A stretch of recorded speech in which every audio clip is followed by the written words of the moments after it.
Debate with Smriti Paruthikad. Juma Masjid സർവേയുമായി ബന്ധപ്പെട്ട സംഘർഷങ്ങളുണ്ടായ യുപിയിലെ സംഭലിൽ ചെന്ന് സത്യാവസ്ഥ ചോദിച്ചറിയാൻ ലോക്സഭാ പ്രതിപക്ഷ നേതാവിന് അനുമതിയില്ല. 2 മണിക്കൂർ നടുറോഡിൽ കാത്തുകിടന്ന രാഹുലും പ്രിയങ്കയും അടക്കം നേതാക്കളെ കടത്തിവിടരുത് എന്ന നിർദ്ദേശം ജില്ലാ മജിസ്ട്രേറ്റ് നൽകുകയായിരുന്നു. ഈ മാസം 10 വരെ നിരോധനാജ്ഞയെന്നാണ് വാദം. ഇതിനിടെ അദാനി വിഷയത്തിൽ പാർലമെന്റിലൂന്നിയ കോൺഗ്രസിനെതിരെ സംഭല ഉയർത്തി സമാജ്വാദി പാർട്ടിയുടെ ആഭ്യന്തര യുദ്ധവുമുണ്ട്. രാഹുലിന്റെ സംഭൽ യാത്ര വഴിപാടാണെന്ന് സമാജ്വാദി MP രാംഗോപാൽ യാദവ് പറഞ്ഞു. അങ്ങ് പാർലമെന്റിൽ അദാനി വിഷയം മിണ്ടാൻ അനുവദിക്കാഞ്ഞ ലോക്സഭാ സ്പീക്കറാകട്ടെ സംഭലിൽ അഖിലേഷിനെ പറയാൻ അനുവദിക്കുകയും ചെയ്യുന്നു. രാജ്യത്തെ പള്ളികൾക്ക് താഴെ ക്ഷേത്രങ്ങൾ തെരയുന്നത് നിർത്താൻ കോടതികൾ പോലും പറയാത്ത കാലത്ത് സംഭൽ വഴി ഭിന്നിപ്പിക്കാനോ എന്നതാണ് ചോദ്യം.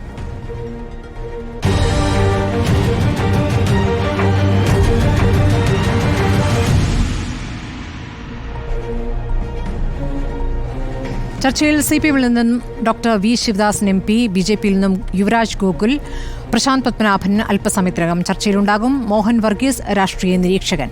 ആദ്യം ഞാൻ MP-യിലേക്ക് പോവുകയാണ്. ഡോക്ടർ വി ശിവദാസൻ, ഇപ്പോൾ സംഭൽ വിഷയത്തിൽ ഇന്ത്യ മുന്നണിക്ക് ഒരു ഐക്യമില്ല എന്നാണോ മനസ്സിലാക്കേണ്ടത്? സംഭൽ വിഷയം ആദ്യം ഉയർത്തുന്നത് സമാജ്വാദി പാർട്ടിയാണ്. പാർലമെന്റിനകത്ത് നടുത്തളത്തിലേക്ക് ഇറങ്ങാൻ സമാജ്വാദി പാർട്ടിക്കൊപ്പം മുസ്ലിം ലീഗുണ്ട്. പക്ഷേ കോൺഗ്രസ് അവിടെ നിൽക്കുക മാത്രമാണ് ചെയ്തത്. പ്രതിഷേധം ഒറ്റയ്ക്ക് കോൺഗ്രസ് പിന്നീട് ഏറ്റെടുത്തുകൊണ്ട് ഇപ്പോൾ സംഭലിലേക്ക് പോകുമ്പോൾ അവിടെ തടയപ്പെടുകയും ചെയ്യുന്നു. ലീഗാകട്ടെ നേരത്തെ പോവുകയും ചെയ്തിട്ടുണ്ട്. ഈ രൂപത്തിൽ മാറി മാറി വേറെ വേറെ പ്രതിഷേധങ്ങളായി മാറുന്നത് എന്തുകൊണ്ടാണ്? ഇന്ത്യ മുന്നണി എന്ന് പറയുന്ന ഒരു രാഷ്ട്രീയ പാർട്ടിയുടെ പേരല്ല, അത് ഇന്ത്യ ബ്ലോക്ക് എന്ന അർത്ഥത്തിലാണ് ഞങ്ങൾ നോക്കിക്കാണുന്നത്. കാരണം RSSൻ്റെ BJP-യുടെ വർഗീയ രാഷ്ട്രീയത്തിനെതിരായി യോജിക്കാൻ പറ്റുന്ന എല്ലാവരെയും കൂട്ടിച്ചേർത്തുകൊണ്ട് ഈ സർക്കാരിൻ്റെ തെറ്റായ നയത്തിനെതിരായിട്ട് പ്രവർത്തിക്കാനുള്ള ഒരു പൊതു പ്ലാറ്റ്ഫോം അതാണത്. കോൺഗ്രസ്സിന് കോൺഗ്രസിൻ്റെ നിലപാടുണ്ടാവും, സമാജ്വാദി പാർട്ടിക്ക് സമാജ്വാദി പാർട്ടിയുടെ നിലപാട്, CPIM-ന് CPM-ൻ്റെ നിലപാട്, മറ്റോരോ രാഷ്ട്രീയ പാർട്ടികൾക്കും ആ രാഷ്ട്രീയ പാർട്ടികളുടേതായിട്ടുള്ള നിലപാടുകളുണ്ടാവും. പക്ഷേ ഇവിടെ സംഭൽ വിഷയത്തിലുണ്ടായിട്ടുള്ള നിലപാടെന്താണ്? അതിൽ പൊതുവിൽ ഇന്ത്യയിലെ പ്രതിപക്ഷ പാർട്ടികളെല്ലാം BJP-യുടെ RSSൻ്റെ വർഗീയവൽക്കരണ നയത്തിനെതിരായി നിലപാടെടുക്കുന്നു എന്നുള്ളത് ഒരു യാഥാർത്ഥ്യമാണ്. അവിടെ പള്ളി തകർത്ത് കലാപം ഉണ്ടാക്കി ജനങ്ങളെ ഭിന്നിപ്പിച്ച് നേട്ടം കൊയ്യുക എന്നുള്ളതാണ് ഇന്ത്യയിലെ ഈ വർഗീയവാദികളായിട്ടുള്ള ഹിന്ദുത്വ വർഗീയവാദികളായിട്ടുള്ള ആളുകൾ പ്ലാൻ ചെയ്തിരിക്കുന്നത്. ഇവിടെ അവർ കോടതിയിലൊരു കേസ് കൊടുക്കുന്നു, ആ കേസിൻ്റെ മുകളിൽ ഉടൻ ഒരു വിധിയുമായി ഒരു കമ്മീഷനെ വെക്കുന്നു. അതിൻ്റെ തുടർച്ചയിൽ ഇപ്പോൾ സുപ്രീം കോടതി ഉൾപ്പെടെ പറഞ്ഞിട്ടുള്ള വാക്കുകളൊക്കെ ഉണ്ടല്ലോ. വളരെ കൃത്യമാണ് പ്ലാൻ. കലാപം ഉണ്ടാക്കുക, ജനങ്ങളെ ഭിന്നിപ്പിക്കുക, എന്നിട്ട് അധികാരത്തിലേക്ക് വരിക എന്ന RSS BJP രാഷ്ട്രീയത്തിൻ്റെ ഒരു പരീക്ഷണമാണ് സംഭലിൽ നമ്മൾ കണ്ടിട്ടുള്ളത്. അതാണ് ഞാൻ ഡോക്ടർ വി ശിവദാസ് ഞാൻ ചോദിച്ചത്. അതിലേക്ക് വിശദമായി കടക്കുന്നതിന് മുൻപ് അതിൽ പ്രതിഷേധിക്കുന്ന പാർട്ടികളുടെ ഐക്യം വിഷയമാണല്ലോ ഡോക്ടർ വി ശിവദാസ്. അതാണ് ഞാൻ ചോദിച്ചത്. ഈ വർഗീയ നിലപാടിനെതിരെ ഒന്നിച്ചു എന്നുള്ളതാണല്ലോ ഇന്ത്യ ബ്ലോക്ക് എന്ന് പറയുന്നത്. അപ്പോൾ ആ തരത്തിൽ തന്നെ ഉന്നയിക്കപ്പെടുന്ന വിഷയമാണിത്. ഗ്യാൻ വ്യാപിക്ക് ശേഷം ഇപ്പോൾ സംഭലിൽ നടക്കുന്ന കാര്യം, അവിടെ 5 മുസ്ലിം യുവാക്കൾ കൊല്ലപ്പെട്ടു എന്നുള്ളതാണ് ഏറ്റവും പ്രധാനപ്പെട്ട വിഷയമെന്ന് സമാജ്വാദി പാർട്ടി കരുതുമ്പോൾ അദാനി വിഷയമാണ് പ്രധാനപ്പെട്ടതെന്ന് നേരത്തെ കോൺഗ്രസ് കരുതുകയായിരുന്നു എന്ന് വേണം മനസ്സിലാക്കാൻ. ഇന്നിപ്പോൾ അതിലൊരു തിരിച്ചറിവിൻ്റെ അടിസ്ഥാനത്തിലാകണം ഒറ്റയ്ക്ക് പോയി ഒരു പ്രതിഷേധം സംഘടിപ്പിക്കാൻ പോയത്. അതാണ് ഞാൻ ചോദിച്ചത്, ഇതിലെന്താണ് ഒരു ഐക്യപ്പെടലില്ലാത്തത്? ഇതിൽ അങ്ങയുടെ ചോദ്യത്തോടെ എനിക്ക് പ്രതികരിക്കാനുള്ളത് 5 രാഷ്ട്രീയ പാർട്ടികൾക്ക് അല്ലെങ്കിൽ 6 രാഷ്ട്രീയ പാർട്ടികൾക്ക് 6 അഭിപ്രായം എന്നുള്ളത് അത്ഭുതപ്പെടുത്തുന്ന കാര്യമല്ല. 6 രാഷ്ട്രീയ പാർട്ടികൾക്ക് 10 അഭിപ്രായം ഉണ്ടെങ്കിൽ അത് കുറച്ച് അത്ഭുതപ്പെടുത്തും. ഇവിടെ എന്താണ്, ഈ രാഷ്ട്രീയ പാർട്ടികളെല്ലാം പൊതുവിൽ പ്രതിപക്ഷത്ത് നിൽക്കുന്ന എല്ലാ പാർട്ടികളും RSSൻ്റെ BJP-യുടെ വർഗീയ രാഷ്ട്രീയത്തിനെതിരായിട്ടുള്ള നിലപാടെടുക്കാൻ ഒരു പരിധിവരെയെങ്കിലും മുന്നോട്ട് വരുന്നു എന്നുള്ളതാണ് ഒരു പോസിറ്റീവായിട്ടുള്ള ഒരു കാഴ്ച. ഇതിലുള്ളതെന്താണ്, മതത്തെ രാഷ്ട്രീയ നേട്ടത്തിന് വേണ്ടി ഉപയോഗപ്പെടുത്തുന്ന പാർട്ടികൾ, അത് ആ പാർട്ടികളെ സംബന്ധിച്ചിടത്തോളം അവർ ഇത്തരത്തിലുള്ള കലാപങ്ങൾ അതിലൂടെ രാഷ്ട്രീയ നേട്ടം ഉണ്ടാക്കുന്നതിന് വേണ്ടിയുള്ള ശ്രമങ്ങളൊക്കെ അവർ തുടരുകയും ചെയ്യും. അപ്പോൾ ഇന്ത്യ മുന്നണിയുടെ ഭാഗമായി നിൽക്കുന്ന പാർട്ടികൾ എന്ന് പറഞ്ഞാൽ ആ പാർട്ടിയുടെ വ്യത്യസ്താഭിപ്രായത്തെക്കുറിച്ചോ സ്വഭാവത്തെക്കുറിച്ചൊന്നും ഞാൻ വിശദീകരിക്കേണ്ടുന്ന കാര്യമില്ലല്ലോ. ഇവിടെ എന്താണ് വിഷയം? ഇവിടെ ഉത്തർപ്രദേശിൽ നടന്നുകൊണ്ടിരിക്കുന്ന RSSൻ്റെയും BJP-യുടെയും പദ്ധതി എന്താണ്? ബാബരി മസ്ജിദ് തകർത്തതിന് ശേഷം അവർ വിളിച്ച ഒരു മുദ്രാവാക്യമുണ്ട്, കാശി മധുര ഭാക്കി ഹേ. എന്തിനായി മുദ്രാവാക്യം വിളിച്ചത്? ഇന്ത്യയിൽ ഇപ്പോൾ RSS BJP നേതൃത്വത്തിൽ നടന്നുകൊണ്ടിരിക്കുന്ന കൊടിയ അഴിമതിയുണ്ട്. ആ അഴിമതി ചർച്ച ചെയ്യപ്പെട്ടുകൂടാ എന്നുള്ളതുകൊണ്ടാണ്. ബാബരി മസ്ജിദ് തകർത്ത ഇതിന് ശേഷം ഉണ്ടായിട്ടുള്ള സംഭവം എന്താണ്? രാമക്ഷേത്രം നിർമ്മിച്ചു. രാമക്ഷേത്രത്തിൻ്റെ ചോർച്ചയെക്കുറിച്ച് പൂജാരി തന്നെ പറഞ്ഞു. അവിടെ പണിതിട്ടുള്ള രാംപന്തിൻ്റെ അഴിമതിയെക്കുറിച്ച് വലിയ റിപ്പോർട്ട് വന്നു. 2000 കോടിയിലേറെ ചെലവഴിച്ചിട്ടാണ് രാംപന്ത് ഉണ്ടാക്കിയിട്ടുള്ളത്. അതിൻ്റെ അഴിമതിയെക്കുറിച്ചുള്ള ചർച്ചകൾ നാട്ടിലാകെ നടക്കുമ്പോൾ കാശി മധുര ബാക്കി ഹേ എന്നാണ് പറഞ്ഞത്. മധുരയിൽ എന്താണ്? അവിടെ പണിതിട്ടുള്ള വാട്ടർ ടാങ്ക് തകർന്നു വീണിട്ട് 2 ആളുകൾ മരിക്കുന്ന സ്ഥിതിവിശേഷം ഉണ്ടായി. അതൊന്നും ജനങ്ങളുടെ മുമ്പിലേക്ക് വരാൻ പാടില്ല എന്ന RSSനും BJPക്കും ആഗ്രഹമുണ്ട്. മഹാരാഷ്ട്രയിലുണ്ടായ എന്താണ്? കോടികൾ ചെലവഴിച്ചുണ്ടാക്കിയിട്ടുള്ള അടൽ സേതു ഉണ്ട്. അടൽ ഫേം ശക്തമായത് എന്നാണല്ലോ അർത്ഥം. ആ അടൽ ഫേം ഒരു വിള്ളലുണ്ടായി, കോടികളുടെ അഴിമതി അവിടെ റിപ്പോർട്ട് ചെയ്യപ്പെടുന്നു. ഒരാഴ്ചക്കിടയിൽ 15 പാലങ്ങൾ തകർന്നു വീണതിൻ്റെ കണക്കുകൾ വരുന്നു.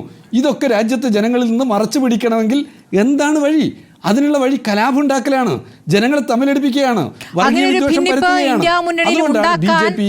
ഭരണപക്ഷം ശ്രമിക്കുന്നുണ്ടോ? അങ്ങനെ ഒരു ആശങ്ക കൂടിയുണ്ടോ ഡോക്ടർ വി ശിവദാസ്? ഇപ്പോൾ അദാനി വിഷയം സഭയിൽ മിണ്ടാൻ അനുവദിച്ചില്ല ലോക്സഭാ സ്പീക്കർ. പക്ഷേ സംഭൽ വിഷയത്തിൽ പ്രതികരിക്കാൻ അഖിലേഷ് യാദവിന് അനുമതി കൊടുക്കുകയും ചെയ്തിരിക്കുന്നു. അപ്പോൾ നിങ്ങൾക്കിടയിലെ ഭിന്നിപ്പ് നന്നായി ഉപയോഗപ്പെടുത്താൻ അവർക്കറിയാം.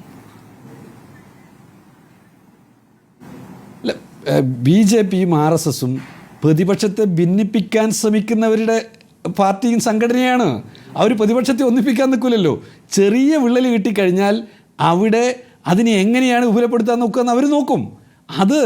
അതിനെ ചെറുക്കാൻ പറ്റുന്നതിലേക്ക് നമ്മൾ മാറുക എന്നുള്ളതാണ്. വർഗീയതക്കെതിരായി പ്രവർത്തിക്കുന്ന ആളുകൾ ആ ഒരു നല്ല ബോധ്യത്തോടുകൂടി നിലപാടെടുക്കുക എന്നുള്ളതാണ് വേണ്ടത്.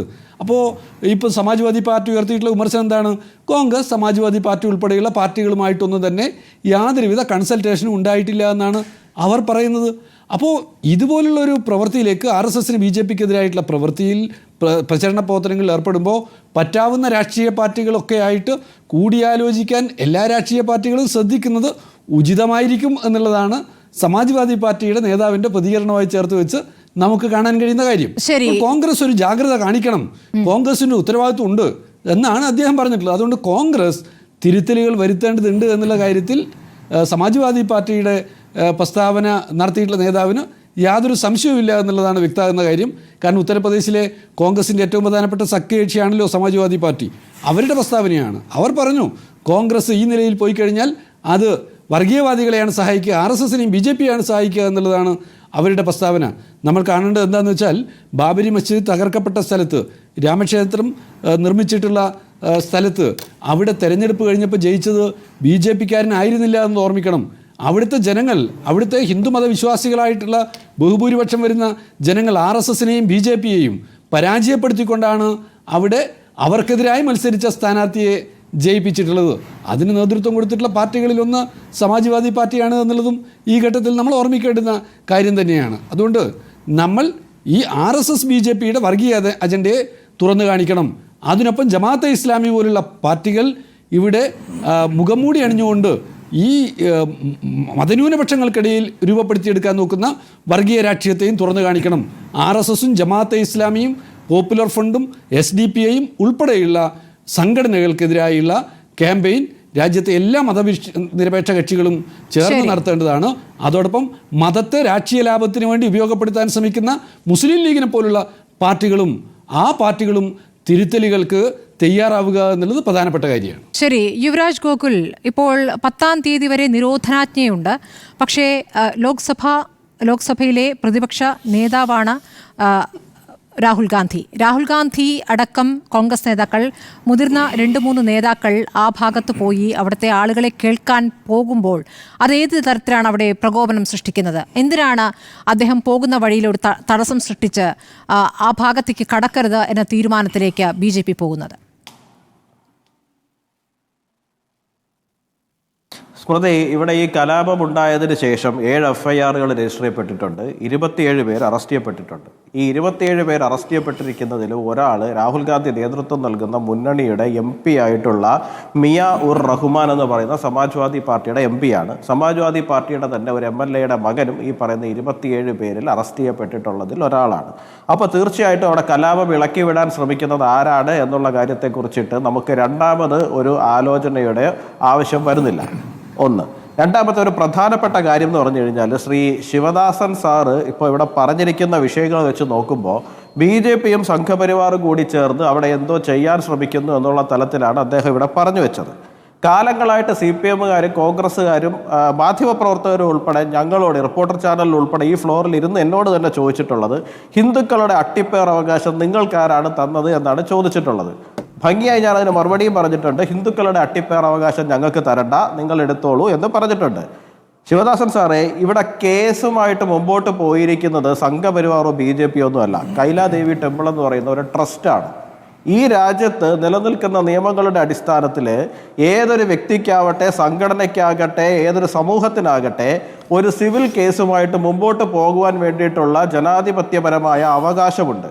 കൈലാദേവി ടെമ്പിൾ ട്രസ്റ്റ് ഈ നിൽക്കുന്ന സ്ഥലം തങ്ങളുടേതാണ് എന്ന് അവർക്ക് അവകാശമുണ്ട് എന്നുണ്ടെങ്കിൽ അവർക്ക് കോടതിയിൽ പോകാനും ആ കോടതി കേസ് സ്വീകരിക്കുവാൻ വേണ്ടിയിട്ടുള്ള മെറിറ്റ് അടിസ്ഥാനത്തിലുള്ള ഡോക്യുമെന്റ്സ് സബ്മിറ്റ് ചെയ്യാനുള്ള അവകാശമുണ്ട്. ആ സബ്മിറ്റ് ചെയ്തിരിക്കുന്ന ഡോക്യുമെന്റ്സിനകത്ത് മെറിറ്റ് ഉണ്ടെന്ന് കോടതിക്ക് തോന്നുകയാണെന്നുണ്ടെങ്കിൽ കോടതി തീർച്ചയായിട്ടും ആ കേസ് ടേക്കപ്പ് ചെയ്യുകയും മുമ്പോട്ട് പോവുകയും ചെയ്യും.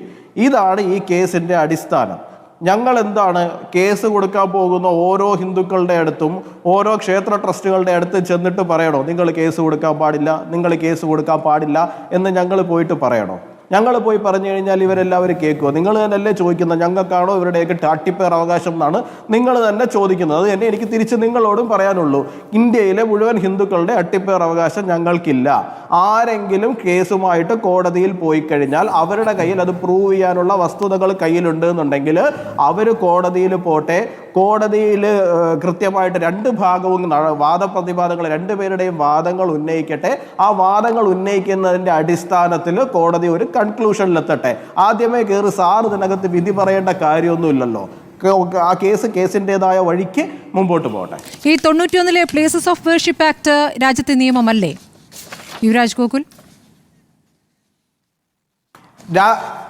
ഇല്ല, പ്ലേസസ് ഓഫ് വർഷിപ്പ് ആക്ട് രണ്ട് തരത്തിൽ ഇതുമായിട്ട് ബാധകമല്ല എന്നുള്ളതാണ് നമ്മൾ മനസ്സിലാക്കുന്നത്. ഒന്ന്, 1991 പ്ലേസസ് ഓഫ് വർഷിപ്പ് ആക്ട് അനുസരിച്ചിട്ട് ASIയുടെ മേൽനോട്ടത്തിൽ വരുന്ന റിലീജിയസ് ഇൻസ്റ്റിറ്റ്യൂഷൻസ് ഉണ്ട് എന്നുണ്ടെങ്കിൽ അത് 1991 പ്ലേസസ് ഓഫ് വർഷിപ്പ് ആക്ടിന്റെ കീഴിൽ വരുന്നില്ല. സംഭാലിലേത് ഈ പറയുന്നത് പോലെ തന്നെ പ്ലേസസ് ഓഫ് വർഷിപ്പ് ആക്ട് എന്താണെന്നൊന്ന് വിശദീകരിക്കാമോ? പ്ലേസസ് ഓഫ് വർഷിപ്പ് ആക്ട് കൊണ്ട് എന്താണ് ഉദ്ദേശിച്ചതെന്നൊന്ന് വിശദീകരിക്കാമോ താങ്കൾ? നിങ്ങളുടെ മനസ്സിലാക്കൽ എന്താണെന്നൊന്ന് വിശദീകരിക്കാമോ? തീർച്ചയായിട്ടും 1947 ഓഗസ്റ്റ് 15 ഒരു റിലീജിയസ് സ്ഥാപനത്തിന്റെ സ്വഭാവം എന്തായിരുന്നോ അതേ സ്വഭാവം നിലനിർത്തുക എന്നുള്ളതാണ് പ്ലേസസ് ഓഫ് വർഷിപ്പ് ആക്ട് പറയുന്നത്. പക്ഷെ അതിനകത്ത് ചില എക്സ്ക്ലൂഷൻസ് ഉണ്ട്. ആ എക്സ്ക്ലൂഷൻസിൽ ഒന്ന് എന്ന് പറയുന്നത് കംപ്ലീറ്റ് ചെയ്യട്ടെ. ആ എക്സ്ക്ലൂഷൻസിൽ ഒന്ന് എന്ന് പറയുന്നത് ASIയുടെ മേൽനോട്ടത്തിൽ വരുന്ന ഇൻസ്റ്റിറ്റ്യൂഷൻസ് ഉണ്ട് എന്നുണ്ടെങ്കിൽ അത് ഇതിൽ നിന്ന് എക്സ്ക്ലൂഡഡ് ആണ്. നോക്കൂ യുവരാജ് ഗോകുൽ, ഇത് 16-ാം നൂറ്റാണ്ടിൽ പണിത പള്ളിയാണ് ഷാഹി ജുമാ മസ്ജിദ്. താങ്കൾ ചോദിച്ച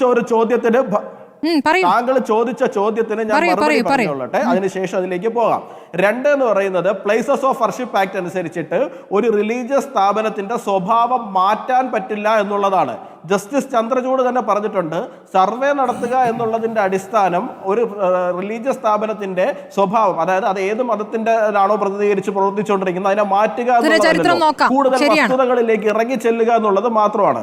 ഇപ്പോൾ നിലവിൽ കോടതി അവിടെ കംപ്ലീറ്റ് ചെയ്യട്ടെ. നിലവിൽ കോടതി അവിടെ പറഞ്ഞിരിക്കുന്നത് എന്തിനാണ്? സർവേ നടത്താൻ മാത്രമേ പറഞ്ഞിട്ടുള്ളൂ. സർവേ നടക്കട്ടെന്നേ, ആരെയാന്നേ ഭയപ്പെടുന്നത്? സർവേ നടക്കട്ടെ. യാഥാർത്ഥ്യം വരുമ്പോൾ ആർക്കെങ്കിലും അത്രയ്ക്കെങ്കിലും ഭയം ഉണ്ടാകുന്നു. ഭയത്തിന്റെ ഭയമൊന്നും വേണ്ട. ഇവിടെ പള്ളികളും ക്ഷേത്രങ്ങളും എല്ലാം യുദ്ധങ്ങളിൽ പലതും തകർക്കപ്പെടുകയും മറ്റൊന്ന് നിർമ്മിക്കപ്പെടുകയും ഒക്കെ ചെയ്തിട്ടുണ്ട്. 16-ാം നൂറ്റാണ്ടിലെയാണ് ഈ ഷാഹി മസ്ജിദ്. അങ്ങനെ പല ക്ഷേത്രങ്ങളുടെ താഴേക്കും പള്ളികൾ താഴേക്കും പോയാൽ ക്ഷേത്രങ്ങളുടെ അവശിഷ്ടങ്ങൾ കാണാം. അതൊക്കെ ഇനി മാറ്റി പണിയേണ്ട എന്ന് പറയുന്നത് എന്തുകൊണ്ടാണ്? 91 അങ്ങനെ ഒരു നിയമം വന്നത്? എന്തുകൊണ്ടാണ്? ബാബറി മസ്ജിദിന്റെ അനുഭവം നമ്മുടെ മുന്നിലുണ്ട്. ബാബറി മസ്ജിദിൽ ഒരു മിനിറ്റ് യുവരാജ് ഗോകുൽ 91 ഈ ബാബറി മസ്ജിദ് വിധി വരുന്ന ഘട്ടത്തിൽ ആ വിധിയിൽ കൃത്യമായി ഈ 91 പ്ലേസസ് ഓഫ് വർഷിപ്പ് ആക്ടിനെ കുറിച്ച് വളരെ വിശദമായി തന്നെ പ്രശംസിച്ച് പറയുന്നുമുണ്ട്. ഇനി ഇങ്ങനെ ഒരു അനുഭവം ഉണ്ടാകാൻ പാടില്ല എന്നാണ് പറയുന്നത്. നിങ്ങളിപ്പോൾ ചന്ദ്രചൂഡിനെ ഉദ്ധരിച്ച് പറയുന്നു, ശരിയാണ്, ഗ്യാൻവാബി തൊട്ട് അങ്ങോട്ട് ഒരു പുതിയ ഒരു രീതിയിലേക്ക് തുടക്കമിടാൻ വേണ്ടി സഹായിച്ചിട്ടുണ്ട് ചന്ദ്രചൂഡ് ഇപ്പോൾ ഈ ബാബറി മസ്ജിദ് വിധി പോലും ദൈവം തന്നോട് പറഞ്ഞ വിധിയെന്നാണല്ലോ ഇപ്പോൾ ഒടുവിൽ കസേര ഒഴിഞ്ഞ ശേഷം പറഞ്ഞിരിക്കുന്നത്. അതൊരു പ്രധാനപ്പെട്ട വാദമായി നിങ്ങൾക്ക് ഇപ്പോൾ ഉന്നയിക്കാനാകുന്ന ഒരു സാഹചര്യം സൃഷ്ടിക്കപ്പെട്ടിരിക്കുന്നു. ഞാൻ ശ്രീ മോഹൻ വർഗീസിലേക്ക് വരികയാണ്. ശ്രീ മോഹൻ വർഗീസ്, ഗ്യാൻവാബിയിൽ സർവേ ആവശ്യം വന്നപ്പോൾ തന്നെ അത് പറ്റില്ല, ഇവിടെ 91 നിയമമുണ്ട് എന്ന് ഉറപ്പിച്ച ചന്ദ്രചൂഡ് പറഞ്ഞിരുന്നെങ്കിൽ ഇങ്ങനെയൊരു സാഹചര്യം ഉണ്ടാകുമായിരുന്നു. അല്ല, എനിക്ക് സ്മൃതി ഇത്രയും നേരം പറഞ്ഞത് ഞാനൊന്ന് മോഹൻ വർഗീസിലേക്ക് പോവുകയാണ്. മോഹൻ വർഗീസിനോടാണ് ചോദ്യം. ഇവിടെ കേൾക്കാമെന്ന് പ്രതീക്ഷിക്കുന്നു. കേൾക്കാം. ജസ്റ്റിസ് DY ചന്ദ്രചൂഡ് 2023 നൽകിയ ഒരു വിശദീകരണം, ആ ഒരു വിശദീകരണം ഏറെ ആശയക്കുഴപ്പമുണ്ടാകുന്നതാണ്. വ്യക്തത ഉണ്ടാകുന്നതിനേക്കാൾ കൂടുതൽ ആശയക്കുഴപ്പമുണ്ടാകുന്ന ഒരു ലീഗൽ കമന്ററിയാണത്. ചരിത്രം പരിശോധിക്കാമല്ലോ എന്നാണ് അദ്ദേഹം പറയുന്നത്. Religious freedom of religion act, place of worship ആക്ടിനകത്ത് വ്യക്തമായി സൂചിപ്പിക്കുന്നു ബാബറി മസ്ജിദ് ഒഴികെയുള്ള മോസ്കുകൾ അല്ലെങ്കിൽ റിലിജിയസിനോ ആരാധനാലയങ്ങൾ, ആ ആരാധനാലയങ്ങൾ 1947 ഓഗസ്റ്റ് മാസം 15 ഇന്ത്യക്ക് സ്വാതന്ത്ര്യം കിട്ടുന്ന ആ ദിവസം എന്ത് സ്ഥിതിയായിരുന്നോ ഉണ്ടായിരുന്നത്, ഏത് മതത്തിന്റെ ആരാധനാലയമായിരുന്നോ ആ സ്ഥിതി അട്ടിമറിക്കാനാവില്ല. അതേസമയം ഇവിടെയുള്ള ഒരു ലൂപ്പ് ഹോളാണ് ഇപ്പൊ ചർച്ചാ വിഷയം. ആ ലൂപ്പ് ഹോൾ എന്ന് പറയുന്നത് അതിന്റെ അടിസ്ഥാന സ്വഭാവം അട്ടിമറിക്കാനാവില്ല എന്നത് അത് വ്യക്തമാണ്. ആ നിയമത്തിൽ 1991 ആ ഒരു ആക്ടിൽ വളരെ വ്യക്തമാണ്. അതേസമയം അതിന്റെ ആരായിരുന്നു അതിന്റെ പിന്നിൽ, ഏത് സ്ഥാപനമായിരുന്നു, ഏത് വിശ്വാസികളുടെ സ്ഥാപനമായിരുന്നു, അതുമായി ബന്ധപ്പെട്ട തെളിവുകളുണ്ടോ എന്ന് പരിശോധിക്കുന്നത് വിലക്കുന്നതുമില്ല. അപ്പൊ അതുകൊണ്ട് അവിടെ ഒരു അവ്യക്തതയുണ്ട്. ആ അവ്യക്തത മുതലെടുത്തുകൊണ്ടാണ് വിവിധ ട്രസ്റ്റുകളും ക്ഷേത്രങ്ങളും സമിതികളും എല്ലാം തന്നെ പല മോസ്കുകളുടെയും ആരാധനാലയങ്ങളുടെയും നിജസ്ഥിതി അറിയാൻ, അതിന്റെ മുൻരൂപം പൂർവ്വരൂപം എന്തായിരുന്നു എന്നറിയാൻ ഒരു കൗതുകം എന്ന നിലയിൽ അവർ പറയുന്ന ഒരു കൗതുകം എന്ന നിലയിലാണ്. പക്ഷെ ആ കൗതുകം ഒരു മാസ് ഹിസ്റ്റീരിയായി വളരാൻ മോഹൻ വർഗീസ്, ഇതിലെന്ത് കൗതുകമാണുള്ളത്? അത്രത്തോളം നിഷ്കളങ്കമായിട്ടാണോ ഇതിനെ കാണേണ്ടത്? സംഭാലിലെ ഈ പള്ളിയുമായി ബന്ധപ്പെട്ട് 2024 നവംബർ 19 സുപ്രീം കോടതി അഭിഭാഷകനായ ഹരിശങ്കർ ജെയിൻ അടക്കം 8 പേരാണ് ഹർജി നൽകുന്നത്. അവിടെ പള്ളിയല്ല, പള്ളിക്ക് താഴെ ക്ഷേത്രമുണ്ടെന്ന്. ഗ്യാൻവാബി കാശി വിശ്വനാഥ് ക്ഷേത്രത്തിലും ഹർജി നൽകിയിരിക്കുന്ന ഇതേ കക്ഷികൾ തന്നെയാണ്, വിഷ്ണു ശങ്കർ ജെയിനും പിതാവ് ഹരിശങ്കർ ജെയിനും. അങ്ങനെയാണ് സർവേ നടത്താൻ അനുമതി നൽകുന്നത്. അപ്പോൾ ഇത് നിഷ്കളങ്കമാണ് എന്ന് ആരും കരുതുന്നില്ല. അപ്പോൾ ഇതിനൊരു വഴിമരുന്നിടുകയാണ് യഥാർത്ഥത്തിൽ ചന്ദ്രചൂഡ് ചെയ്തിരിക്കുന്നത് ഗ്യാൻവാബിയിലൂടെ, അല്ലേ? തീർച്ചയായും സ്മൃതി, അത് തന്നെയാണ് ഞാൻ പറഞ്ഞു വരുന്നത്.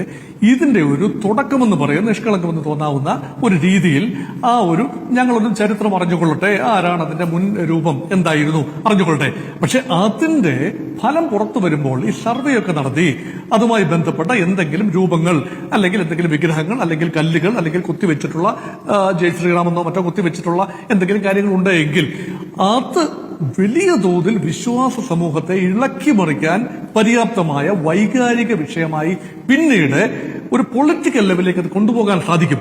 എല്ലാ കേസിലും ഇത് തന്നെയാണ് സംഭവിച്ചിരിക്കുന്നത്. ഇവിടെയാണ് നമ്മൾ ഒറിജിനലി പറഞ്ഞു വന്ന വിഭജനത്തിന്റെ രാഷ്ട്രീയം വർക്ക് ചെയ്യുന്നത്. 2024 ലോക്സഭാ തെരഞ്ഞെടുപ്പിൽ നോക്കൂ എന്താണ് സംഭവിച്ചത്. ഉത്തർപ്രദേശിൽ രാമക്ഷേത്രത്തിന്റെ പ്രഭാവം, രാമജന്മഭൂമി രാമക്ഷേത്രം ഇരിക്കുന്ന ആ സ്ഥലത്ത് പോലും പ്രഭാവം വേണ്ട രീതിയിൽ പൊളിറ്റിക്കൽ ഹിന്ദുത്വയ്ക്ക് അനുകൂലമായി വന്നില്ല എന്നത് ചരിത്രം തെളിയിച്ചൊരു കാര്യമാണ്. അങ്ങനെ വന്നപ്പോൾ സമാജ്വാദി പാർട്ടിയും കോൺഗ്രസും തമ്മിലുള്ള ആ ഒരു alliance, index of unity within India front, അത് വളരെ ദൃഢമായിരുന്നു. അതുകൊണ്ട് അവരുടെ സപ്പോർട്ട് ബേസിനെ വോട്ടാക്കി മാറ്റിയെടുക്കാൻ കഴിഞ്ഞു. ഒരു വൈകാരിക വിഷയം ഉണ്ടായില്ല. ഈ രാമക്ഷേത്രം ഒഴിച്ചുള്ള മറ്റു വിഷയങ്ങളൊന്നും ഉണ്ടായില്ല. ഒരു കമ്മ്യൂണൽ പോളറൈസേഷന്റെ ഒരു സാധ്യതയും 2024 ഏപ്രിൽ മെയ് മാസങ്ങളിൽ നടന്ന തെരഞ്ഞെടുപ്പിൽ ഉണ്ടായിട്ടില്ല എന്നതാണ് വാസ്തവം. എന്നാൽ ഉടനടി മറ്റു തെരഞ്ഞെടുപ്പുകളൊന്നും വരാനുമില്ല. ഇനിയിപ്പം അടുത്ത അജണ്ട എന്ന് പറയുന്നത് യഥാർത്ഥത്തിൽ ഇങ്ങനെയുള്ള നിർദോഷമെന്ന് തോന്നാവുന്ന രീതിയിലേക്ക് അന്വേഷണം പോവുകയും ചില ഫൈൻഡിങ്ങുകൾ വരികയും, അത് ആദ്യം അക്കാദമിക് സമൂഹമായിരിക്കും അത് ഡിസ്കസ് ചെയ്യുന്നത്. അതിനുശേഷം സിവിൽ സൊസൈറ്റി ആഴത്തിൽ ഡിസ്കസ് ചെയ്യുകയും പിന്നീട് അത് മതപരമായ ഒരു ആവശ്യമായി, ഹൈന്ദവ വിഭാഗത്തിന്റെ വലിയ വൈകാരികമായ ആവശ്യമാണ്, അവരുമായി ബന്ധപ്പെട്ട പ്രിയപ്പെട്ട സ്ഥലങ്ങൾ. അങ്ങനെയാണ് കാശി, അല്ലെങ്കിൽ മധുര, അപ്പം ശ്രീരാമനും ശ്രീകൃഷ്ണനുമായി ബന്ധപ്പെട്ട കാര്യങ്ങൾ, അതുപോലെ ശൈവിക് ട്രഡീഷൻസ് ഉള്ള സ്ഥലങ്ങൾ, അതുകൊണ്ടാണല്ലോ രാജസ്ഥാനിലെ അജ്മീർ ദർഗ, യുപിയിലെ ജമാ മസ്ജിദ് ഷംസി, മധുരയിലെ ഷാഹി ഈദ്ഗാഹ്, ഗ്യാൻവാബി മസ്ജിദ്, ഇതൊക്കെ ശിവക്ഷേത്രങ്ങളാണ്. ഇതൊക്കെയാണ് RSSന്റെ സർസംഘാലക് പറഞ്ഞൊരു വാചകം ഇവിടെ വളരെ പ്രസക്തമാണ്. ശ്രീ മോഹൻ ഭാഗവത് പറഞ്ഞു 40,000-ഓളം ഇതുപോലെയുള്ള സ്ഥലങ്ങൾ ഉണ്ടാകും. അവിടെ എല്ലാം തന്നെ ഓരോ മസ്ജിദിന്റെയും അടിയിൽ ശിവലിംഗം ഉണ്ടായിരുന്നോ, അല്ലെങ്കിൽ ശ്രീരാമനുമായി ബന്ധപ്പെട്ട് എന്തെങ്കിലും സൂചകങ്ങൾ ഉണ്ടായിരുന്നോ എന്ന് തിരക്കാൻ നമുക്കാവില്ല. അതുകൊണ്ട് നിയമം അതിന്റെ വഴി പോകട്ടെ എന്ന ഒരു നിലപാട് RSSന്റെ സർസംഘാലക് ഉൾപ്പെടെ എടുക്കുമ്പോൾ ശ്രീ യുവരാജ് ഗോകുൽ പറഞ്ഞതുപോലെ ചില ഹിന്ദു ട്രസ്റ്റുകളും ക്ഷേത്രങ്ങളും വ്യക്തികളും ഇതിന്റെ നിജസ്ഥിതി അറിയാനായി മുന്നോട്ട് വരുമ്പോൾ നിയമം അവരെ തടയുന്നില്ല. അവിടെയാണ് വിഷയം. ഇപ്പോൾ യുവരാജ് ഗോകുൽ പറഞ്ഞതിനോട് താങ്കൾ യോജിക്കുന്നുണ്ടോ? അതായത് മുഴുവൻ ഹിന്ദുക്കളുടെയും അട്ടിപ്പേർ അവകാശം ഞങ്ങൾക്കില്ല എന്ന് പറഞ്ഞതുപോലെ ഈ ക്ഷേത്ര ഭാരവാഹികൾ, കേസിന് പോകുന്നവർ, അതിൽ BJPക്ക് ഒരു പങ്കുമില്ല എന്നതിനെ എങ്ങനെയാണ് താങ്കൾ കാണുന്നത്? അത് സ്മൃതി, അത് തടയാൻ അവരൊരു വ്യക്തി എന്ന നിലയിലോ ഏതെങ്കിലും ഒരു ട്രസ്റ്റ് എന്ന നിലയിലോ സ്വമേധയ ഒരു കേസിന് പോയാൽ അവരെ തടയാനുള്ള ചുമതല BJPക്കില്ല. കാരണം ഹിന്ദുക്കളുടെ അട്ടിപ്പേർ അവകാശം BJPക്ക് അവകാശപ്പെടാനാവില്ല എന്ന് ഇവിടെ BJP പ്രതിനിധി തന്നെ പറഞ്ഞു. പക്ഷേ അതിന് വഴിമരുന്നിട്ട് കൊടുക്കുന്ന രീതിയിൽ ഞങ്ങളൊന്നും പറഞ്ഞില്ല, വേണമെങ്കിൽ അങ്ങനെ ചെയ്തോട്ടെ, ഞങ്ങൾ പിന്നീട് പൊളിറ്റിക്കൽ ക്യാപിറ്റൽ എടുത്തുകൊള്ളാം എന്ന നിലപാട് വരുമ്പോഴാണ് അതിന്റെ പിന്നിലെ ദുഷ്ട ഉദ്ദേശം മനസ്സിലാകുന്നത്. അതുകൊണ്ട് ആദ്യം തന്നെ നിയമത്തിൽ വ്യക്തത ഉണ്ടാകണം. ജസ്റ്റിസ് ചന്ദ്രചൂഡ് ഉൾപ്പെടെയുള്ള ആളുകൾ പുറപ്പെടുവിക്കുന്ന വിധികളും അഭിപ്രായങ്ങളും എല്ലാം ലീഗലി ബൈൻഡിംഗ് ആകുന്ന കാര്യങ്ങളാണ്. പിന്നീട് ഇതൊക്കെ തന്നെയാണ് കോടതികൾ പുറപ്പെടുവിക്കുന്ന ചില അട്ടറൻസസ്, ഇതെല്ലാം പിന്നീട് നിയമ സർക്കിളിൽ വ്യാപകമായി ചർച്ച ചെയ്യപ്പെടുകയാണ്. അപ്പൊ നിയമപരമായി ശ്രീ യുവരാജ് ഗോകുൽ പറഞ്ഞ കറക്റ്റാണ്. ഹിന്ദു വിശ്വാസികളോ ക്ഷേത്രങ്ങളോ കേസിന് പോയാൽ ആ കേസ് വേണമെങ്കിൽ കോടതിക്ക് പരിശോധിക്കാം, അന്വേഷണത്തിന് ഉത്തരവിടാം, അല്ലെങ്കിൽ സർവേക്ക് ഉത്തരവിടാം. അത് സർവേ നടത്തി അവർ തിരിച്ചു പോകും. പക്ഷെ അടിസ്ഥാനപരമായ സ്വഭാവം മാറില്ല. അത് മാറ്റാൻ, കായികമായി അടിസ്ഥാന സ്വഭാവം മാറ്റാനായി ഒരു സ്ട്രക്ചറെ ബാബർ മസ്ജിദ് ഇടിച്ചു കളഞ്ഞതുപോലെ കായികമായി പ്രതികരിക്കുകയാണെങ്കിൽ അത് നിയന്ത്രിക്കാൻ ഭരണകൂടത്തിന് പോലും ആവാത്ത ഒരു അന്തരീക്ഷം ഉണ്ടാവുകയാണെങ്കിൽ ഭാരതം ഒരിക്കൽ കൂടി വല്ലാത്തൊരു അവസ്ഥയിലേക്ക് നീങ്ങുകയാണ്, കമ്മ്യൂണൽ പോളറൈസേഷൻ അവസ്ഥയിലേക്ക് നീങ്ങുകയാണ്. അത് നേട്ടമുണ്ടാക്കുന്ന, അതിൽ നിന്നും നേട്ടമുണ്ടാക്കുന്നത് ഏത് രാഷ്ട്രീയ കക്ഷിക്കാണ് എന്നതാണ് ഇവിടെ ഉയരുന്ന സ്മൃതി, ഇവിടെ ഉയരുന്ന കാതലായ ചോദ്യം. ഡോക്ടർ വി ശിവദാസൻ, ഇപ്പോൾ 91 നിയമം പറയുന്നതനുസരിച്ചാണെങ്കിൽ സർവേ നടത്തണ്ട എന്ന് പറഞ്ഞിട്ടില്ലല്ലോ, ചരിത്രം പരിശോധിക്കാമല്ലോ എന്നുള്ളതാണ് ഗ്യാൻവാബി കേസിൽ ജസ്റ്റിസ് ചന്ദ്രചൂഡ് പറഞ്ഞിട്ടുള്ളത്. അപ്പോൾ അതാണ് മുന്നോട്ടുള്ള മുഴുവൻ സർവേ ആവശ്യങ്ങൾക്കും പിന്നിൽ ഒരു പ്രധാനപ്പെട്ട കാര്യമായി വരുന്നത്. ബാക്കിയെല്ലാം പിന്നീടാണല്ലോ, ആദ്യം സർവേ, പിന്നീട് അതിന്മേൽ തർക്കം, പിന്നീട് സംഘർഷം, അങ്ങനെയാണല്ലോ സംഭവിക്കുക. അപ്പോൾ അതിനെ എങ്ങനെയാണ് താങ്കൾ കാണുന്നത്? 91 സർവേ വേണ്ട എന്ന് പറഞ്ഞിട്ടില്ല എന്ന് BJP പ്രതിനിധി ആവർത്തിച്ചു പറയുകയും ചെയ്യുന്നു. എന്തിനാണ് സർവേ എന്നുള്ളത് കൃത്യമായിട്ട് അറിയുന്ന കാര്യമാണല്ലോ. മനുഷ്യർക്ക് മനസ്സിലാവും എന്ന് പറഞ്ഞാൽ മനസ്സിലാകാതെ നടിക്കുന്ന ചിലരുണ്ട്. അപ്പോൾ അവരുടെ ഉദ്ദേശം എന്താണ്? ഇവിടെ ഞാനിപ്പോൾ ഇരിക്കുന്നത് ഡൽഹിയിലാണ്. ഈ ഡൽഹിയിൽ ഞാൻ ഇരിക്കുന്ന കെട്ടിടത്തിൻ്റെ താഴെ ഖനനം നടത്തി കഴിഞ്ഞാൽ, എക്സവേഷൻ നടത്തി കഴിഞ്ഞാൽ അവിടെ പല കെട്ടിടങ്ങളും മറ്റ് പലതും നമുക്ക് കണ്ടെത്താൻ പറ്റും. ഇപ്പോൾ നമ്മുടെ രാജ്യത്തെ ഹാരപ്പൻ നാഗരികതയെക്കുറിച്ചുള്ള പഠനം നമുക്ക് എങ്ങനെയാണ് നടത്താൻ പറ്റിയിട്ടുള്ളത്? വലിയ എക്സവേഷനിലൂടെയാണ്. പക്ഷേ ആ എക്സവേഷന്, ആ പഠനങ്ങൾക്കെല്ലാം ഒരു ഉദ്ദേശമുണ്ട്. അത് മനുഷ്യ ചരിത്രത്തെ, മനുഷ്യൻ്റെ വലിയ സംഭാവനകളെ പുതിയ ലോകത്തിന് പരിചയപ്പെടുത്താൻ പറ്റുന്ന ജനങ്ങളുടെ, മനുഷ്യൻ്റെ യോജിപ്പിന് സഹായിക്കുന്ന ഒന്നായിട്ടാണ്. പക്ഷേ ഇവിടെ എന്താണ്? ഇവിടെ മനുഷ്യരെ ഭിന്നിപ്പിക്കാൻ വേണ്ടിയുള്ള സർവേയും പ്രവർത്തനമാണ്. പിന്നെ ഇവിടെ രണ്ടാളുകളും പറഞ്ഞിട്ടുള്ള നിയമത്തെ കൂടി ഒന്ന് പരാമർശിക്കുന്നതല്ലായിരിക്കും. 1991 ഈ പറഞ്ഞിട്ടുള്ള, ഇവർ രണ്ടുപേരും കോട്ട് ചെയ്തിട്ടുള്ള നിയമത്തിൻ്റെ ഉള്ളടക്കത്തെക്കുറിച്ച് കൂടി ഒന്ന് പോയി കഴിഞ്ഞാൽ, ഞാനും അതെടുത്ത് ഒന്ന് വായിച്ചു നോക്കിയിട്ടുണ്ടായി. ഇനി നമ്മുടെ ശ്രദ്ധക്കുറവ് കൊണ്ടെങ്ങാനാണോ ഈ പറയുന്ന പോലെ സർവേയൊക്കെ നടത്തുന്നതിനുള്ള അനുമതിയുണ്ടോ ഒന്ന് നോക്കേണ്ടത്. അതിൽ കൃത്യമായി പറയാണ്, ഈ പറഞ്ഞിട്ടുള്ള nothing contained in subsection and subsection 2 shall apply to എന്ന് പറഞ്ഞിട്ട് അവിടെ കോട്ട് ചെയ്തിട്ടുള്ള മറ്റൊരു നിയമമുണ്ട്. അത് 1958 ആക്ടിൻ്റെ 24 ആണ്. ഞാൻ അതും എടുത്ത് നോക്കുകയുണ്ടായി. ആ ആക്ടിൽ എന്താണ് പറയുന്നത്? അതിനകത്ത് പറയാണ്, no state government shall undertake or authorize any person to undertake any excavation or other like operation for archaeological purpose in any area which is not a protected area except with the previous approval of the central government and in accordance with such rules or directions if any as the central government may make or give in this behalf എന്ന് പറയുകയാണ്. നമ്മൾ കാണേണ്ടുന്ന കാര്യം എന്താണ്? ഈ നിയമത്തെക്കുറിച്ച് പോലും ഒരു ചർച്ച നടത്തുന്നത് ഇവർക്ക് അറിയാം, RSSന് അറിയാം, BJPക്ക് അറിയാം. ഇങ്ങനെ നിയമങ്ങളുടെ ലൂപ്പ് ഹോൾ പിടിച്ചുകൊണ്ട് ചില സാധ്യതകൾ, ചില കലാപങ്ങൾ, ചില കുഴപ്പങ്ങൾ നാട്ടിലുണ്ടാക്കാൻ കഴിയും. ഇവിടെ കെട്ടിടങ്ങൾ തകർത്ത്, ആരാധനാലയങ്ങൾ തകർത്ത് കലാപം ഉണ്ടാക്കാൻ പറ്റുമെന്ന് അവർക്ക് അറിയാവുന്നതുകൊണ്ട് തന്നെയാണ് അവരിതൊക്കെ പ്ലാൻ ചെയ്യുന്നത്. ഞാനൊരു കാര്യം ചോദിക്കുകയാണ്. ഇപ്പം നമ്മുടെ ട്രാവൻകൂർ മാനുവൽ എടുക്കുക. നമ്മുടെ ശബരിമല ബുദ്ധിസ്റ്റ് ആരാധനാ കേന്ദ്രമായിരുന്നു വന്നത് ശ്രീ പത്മനാഭദാസനായിട്ടുള്ള തിരുവിതാംകൂർ മഹാരാജാവിൻ്റെ ട്രാവൻകൂർ സ്റ്റേറ്റ് മാനുവൽ പറഞ്ഞിട്ടുണ്ടെന്ന് പറഞ്ഞ് ബുദ്ധമത വിശ്വാസികൾ അവിടെ വന്നിട്ട് ഒരു പ്രക്ഷോഭമായിട്ട് വന്ന് അതിപ്പോൾ അളന്നെടുക്കണം എന്ന് പറഞ്ഞു കഴിഞ്ഞാൽ എന്തായിരിക്കും സ്ഥിതി? ഞാനിവിടെ കോട്ട് ചെയ്തിട്ടുള്ളത് ട്രാവൻകൂർ സ്റ്റേറ്റ് മാനുവൽ. ആ മാനുവൽ ശ്രീ പത്മനാഭദാസനായിട്ടുള്ള തിരുവിതാംകൂർ മഹാരാജാവിനാൽ നിർദ്ദേശപ്രകാരം എഴുതപ്പെട്ടിട്ടുള്ളതാണ്. അപ്പോൾ അങ്ങനെയുള്ള ആ മാനുവൽ പിടിച്ചിട്ട് വന്നിട്ട് കലാപം ഉണ്ടാക്കാൻ നോക്കിക്കഴിഞ്ഞാൽ നാട്ടിലെ സ്ഥിതി എന്തായിരിക്കും? അപ്പോൾ ഈ നാട്ടിൽ സമാധാനം ഉണ്ടാവണം. ആ സമാധാനം ഉണ്ടാവുന്നതിന് നമ്മുടെ നിയമവ്യവസ്ഥ ചില കാര്യങ്ങൾ അനുശാസിക്കുന്നുണ്ട്. മതനിരപേക്ഷത ഉയർത്തിപ്പിടിക്കുന്ന, ശാസ്ത്രബോധം ഉയർത്തിപ്പിടിക്കുന്ന, അങ്ങനെ ലോ ആൻഡ് ഓർഡർ സിറ്റുവേഷൻ ഒക്കെ മെയിൻറ്റെയിൻ ചെയ്ത് പോകേണ്ടത് ഈ മതനിരപേക്ഷമായ ഉള്ളടക്കവും കാഴ്ചപ്പാടും ഒക്കെ വെച്ചുകൊണ്ട് തന്നെയാണ്. അപ്പോൾ ഇവിടെ നേരത്തെ 947 മുമ്പ് ഒരുപക്ഷെ ചില ആരാധനാലയങ്ങൾ ചില പ്രത്യേക മതക്കാർ കൈകാര്യം ചെയ്തിട്ടുണ്ടാവാം. ഇന്ന് ആ 47-ൻ്റെ തൊട്ട് മുമ്പോ മറ്റോ ഒക്കെ ആയിട്ട് അത് മറ്റൊരു മതത്തിൻ്റെ കയ്യിലേക്ക് വന്നിട്ടുണ്ടാവാം. ഇപ്പോൾ സ്പെയിനിൻ്റെ ചരിത്രം എടുക്കാം. സ്പെയിനിൽ ഒരുപാട് മുസ്ലിം പള്ളികൾ അത് പിന്നീട് ക്രിസ്ത്യൻ ആരാധനാലയങ്ങളായി മാറിത്തീർന്നതിനെക്കുറിച്ച് പറഞ്ഞിട്ടുണ്ടല്ലോ. പല രാജ്യങ്ങളിലും ചിലപ്പോൾ ഇങ്ങനെയുള്ള കാര്യങ്ങൾ റിപ്പോർട്ട് ചെയ്യപ്പെട്ടിട്ടുണ്ട്. അപ്പോൾ അതൊക്കെ എടുത്തിട്ട് ഇന്നലകളിൽ ഇന്നായിരുന്നു, ഇന്ന് ഞാൻ പിടിച്ചെടുക്കാൻ പോവുകയാണ്, അങ്ങനെ ഓരോ മതക്കാരും അങ്ങോട്ടും ഇങ്ങോട്ടും പറഞ്ഞു പോയി കഴിഞ്ഞാൽ ഈ രാജ്യത്തിൻ്റെ സ്ഥിതി എന്താവും? അങ്ങനെ അനുവദിക്കാൻ പറ്റില്ല എന്നുള്ളത് കൊണ്ടാണല്ലോ 991 ഈ രാജ്യത്തൊരു നിയമം തന്നെ കൊണ്ടുവന്നിട്ടുള്ളത്. 945 മുതൽ 947 ആഗസ്റ്റ് മാസം 15-ാം തീയതിക്ക് ശേഷം ഉള്ള മതസ്ഥാപനങ്ങളുടെ സ്വഭാവം മാറ്റുന്നതിന് പാടില്ല, അതിന് യാതൊരു വിധത്തിലും അനുവാദം കൊടുക്കാൻ പാടില്ല, ഈ ബാബരി മസ്ജിദിൻ്റെ കാര്യത്തിൽ ഒഴികെ എന്ന് പറഞ്ഞിട്ട് നിയമം കൊണ്ടുവന്നതിൻ്റെ ഉദ്ദേശം എന്താ? കലാപത്തിലേക്ക് പോകരുത്, സമാധാനത്തോടു കൂടി ജീവിക്കാൻ പറ്റുന്ന അന്തരീക്ഷം ഉണ്ടാവണം എന്നുള്ളതാണ്. ഇവിടെ ഇപ്പോൾ RSSൻ്റെയും BJPയുടെ ലക്ഷ്യം ഞാൻ കൃത്യമായിട്ട് പറഞ്ഞു കഴിഞ്ഞു. രാമക്ഷേത്രം നിർമ്മിച്ചിട്ടുണ്ടായിട്ടുള്ള അഴിമതിയുടെ ഒരു വലിയ ദുർഭൂതം അവരെ ഇങ്ങനെ വേട്ടയാടുകയാണ്. രാംപത് തകർന്നിട്ടുണ്ടായിട്ടുള്ള വലിയ നാണക്കേടവരെ വല്ലാത്ത നിലയിൽ വേട്ടയാടുകയാണ്. ഞാൻ നേരത്തെ പറഞ്ഞിട്ടുള്ള അടൽ സേതു, അതിനകത്തുണ്ടായിട്ടുള്ള വിള്ളലുകൾ അവരെ ആകെ നാണക്കേടിലാക്കി. മധുരയിലെ അവിടുത്തെ വാട്ടർ ടാങ്ക് തകർന്നിട്ടുണ്ടായിട്ടുള്ള ആളപായത്തെക്കുറിച്ചുള്ള ചർച്ച അവരെ ആകെ പ്രയാസപ്പെടുത്തുന്നു. അതിനിടയിൽ അദാനിയുടെ അഴിമതി വരുന്നു. പാലങ്ങൾ, ഒരാഴ്ചക്കിടയിൽ നിരവധി പാലങ്ങൾ തകർന്നതിൻ്റെ വാർത്തകൾ വരുന്നു. ഇതെല്ലാം ചേർന്ന് RSS BJP വലിയ പ്രതിസന്ധിയിലാണ്.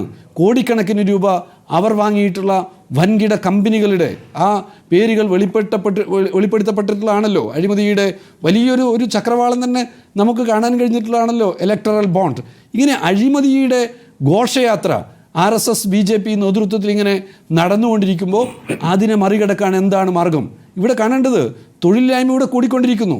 വിദ്യാഭ്യാസത്തെക്കുറിച്ച് ഇന്ന് ഇന്ത്യൻ പാർലമെൻറ്റിൽ ഒരു ചർച്ചയുണ്ടായപ്പോൾ വന്നിട്ടുള്ള മറുപടി നിങ്ങൾ നോക്കിയിട്ടുണ്ടാവും. 0.4% ഇന്ന് ഇന്ത്യയിൽ വിദ്യാഭ്യാസത്തിന് വേണ്ടി നീക്കിവെക്കുന്ന തുക. IIT-കളിലെയും NIT-കളിലെയും വിദ്യാർത്ഥികൾക്ക് കഴിഞ്ഞ 10 വർഷമായിട്ട് അവരുടെ ഫെലോഷിപ്പ് വർദ്ധിപ്പിച്ചിട്ടില്ല. ഇവിടെ വിദ്യാർത്ഥികൾക്ക് റിസർച്ച് സ്കോളേഴ്സിന് കൊടുത്തുകൊണ്ടിരിക്കുന്ന ഫെലോഷിപ്പ് വെട്ടിക്കുറച്ചിരിക്കുന്നു. അത് JRF, നെറ്റ് തുടങ്ങിയ സ്കോളർഷിപ്പുകളെല്ലാം കുറക്കുന്നു. ഇതൊന്നും നാട്ടിൽ ചർച്ച ചെയ്യാതിരിക്കണമെങ്കിൽ എന്ത് വേണം? ഇവിടെ കലാപം ഉണ്ടാക്കണം, മതത്തിൻ്റെ ദൈവത്തിൻ്റെ പേര് പറഞ്ഞിട്ട് മനുഷ്യരെ തമ്മിലടിപ്പിക്കണം. അതിനുവേണ്ടി ചെറിയ സാങ്കേതിക പ്രശ്നം. ഡോക്ടർ വി ശിവദാസിൻ്റെ ശബ്ദം ഇപ്പോൾ വ്യക്തമല്ല. ഞാൻ തിരിച്ചെത്താം. ഇതിന് മറുപടി പറയാം. BJP പ്രതിനിധി ശ്രീ യുവരാജ് ഗോകുൽ, താങ്കൾക്ക് മറുപടി നൽകാം. ശിവദാസ സാറേ, സാറ് പറഞ്ഞതെല്ലാം വളരെ വ്യക്തമായിട്ട് ഞാൻ കേട്ടു. അങ്ങക്ക് ഈ പറയുന്ന വികസന വിഷയത്തിൽ, അഴിമതി വിഷയത്തിൽ ഒക്കെ അങ്ങക്ക് അങ്ങനെ ഒരു അഭിപ്രായം ഉണ്ടെന്നുണ്ടെങ്കിൽ അങ്ങ് ചർച്ചയ്ക്ക് വിളിക്കുക. ആ വിഷയവുമായി ബന്ധപ്പെട്ടിട്ടുള്ള ചർച്ചയ്ക്ക് എവിടെ വേണമെങ്കിലും വന്ന് ചർച്ച നടത്താൻ വേണ്ടിയിട്ട് ഞാൻ തയ്യാറാണ്. ഒന്ന്. രണ്ട്, അങ്ങ് പറഞ്ഞു മനുഷ്യർക്ക് മനസ്സിലാകും വിഷയമെന്ന് പറഞ്ഞു. സാറേ, സംഭാലിലെ വിഷയം എന്താണെന്ന് മനുഷ്യർക്ക് മനസ്സിലാകുന്ന വിധത്തിൽ ആ വിഷയത്തിൽ ഊന്നി നിന്ന് ചർച്ച നടത്തുവാൻ വേണ്ടിയിട്ട് നമുക്ക് സാധിക്കണം. സംഭാലിലെ ആ പറയുന്ന സ്ട്രക്ചർ, അത് മസ്ജിദ് ആയിക്കോട്ടെ മറ്റെന്തെങ്കിലും ആയിക്കോട്ടെ, മസ്ജിദ് എന്ന് തന്നെയാണ് ഞാൻ അതിനെ വിളിക്കാൻ താല്പര്യപ്പെടുന്നത്. ആ മസ്ജിദ് ഇരിക്കുന്ന സ്ഥലം ASI 1920 നോട്ടിഫിക്കേഷനോടുകൂടി ഏറ്റെടുത്തിട്ടുള്ള സ്ഥലമാണ്. സ്വാഭാവികമായിട്ടും പ്ലേസസ് ഓഫ് വർഷിപ്പ് ആക്ട് അതുകൊണ്ട് തന്നെ അതിന് ബാധകമാകില്ല എന്നുള്ള കാര്യം ആ ആക്ട് വായിച്ചു കഴിഞ്ഞാൽ അങ്ങേക്ക് മനസ്സിലാകും. അതുപോലെ തന്നെ അങ്ങ് വായിച്ചിട്ട് വളരെ റോങ് ആയിട്ട് അതിനെ ഇന്റർപ്രറ്റ് ചെയ്യുന്നുണ്ടായിരുന്നു. പ്ലേസസ് ഓഫ് വർഷിപ്പ് ആക്ട് പറയുന്നതനുസരിച്ച് ഒരു സ്റ്റേറ്റ് ഗവൺമെന്റിന് ഇനിഷ്യേറ്റ് ചെയ്യാൻ പറ്റില്ല എന്നാണ് പറഞ്ഞിരിക്കുന്നത്. ഇവിടെ ഇനിഷ്യേറ്റ് ചെയ്തിരിക്കുന്ന ഒരു സ്റ്റേറ്റ് ഗവൺമെന്റ് അല്ല, പകരം കോടതിയാണ് അതിനെ ഇനിഷ്യേറ്റ് ചെയ്തിരിക്കുന്നത്. പ്ലേസസ് ഓഫ് വർഷിപ്പ് ആക്ടിൽ കോടതികൾക്ക് ഇനിഷ്യേറ്റ് ചെയ്യാൻ പാടില്ല എന്നുള്ള കാര്യം പറഞ്ഞിട്ടില്ല എന്നുള്ള കാര്യം അങ്ങ് മനസ്സിലാക്കും. അവിടെ ദയവ് ചെയ്ത് അങ്ങ് ആൾക്കാരെ തെറ്റിദ്ധരിപ്പിക്കരുത്.